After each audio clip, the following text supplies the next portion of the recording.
This family lives in a camp on the outskirts of the city of Baqouba. Their hometown of Al-Muqdadiyya was under ISIL's control since June. But 3 months ago, Iraqi forces backed by Shia militias recaptured it.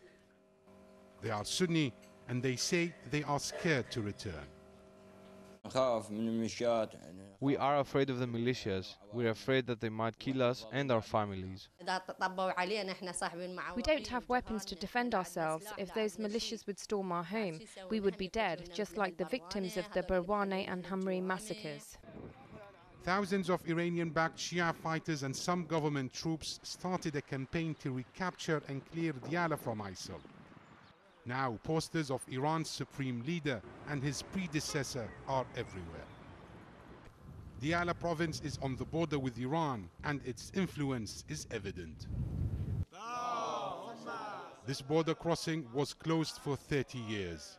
Now it's wide open. The Popular Mobilization Force and Shia militias are the real power here. Some analysts fear that the victory over ISIL may have strengthened the Shia fighters. After the liberation of Diyala, we witnessed an increase in the attacks on Sunnis. This phenomenon is disintegrating the social fabric of Diyala and is tearing apart the unity of the Iraqi people. It's also changing the demography of the province. There is a sectarian and ethnic strife currently taking place in Diyala. But the spokesman for the Popular Mobilization Force say his fighters are only defending their country. He denies any wrongdoing. The talk of changing the demography is not true. We felt the danger of ISIL reaching Diyala. We stopped them.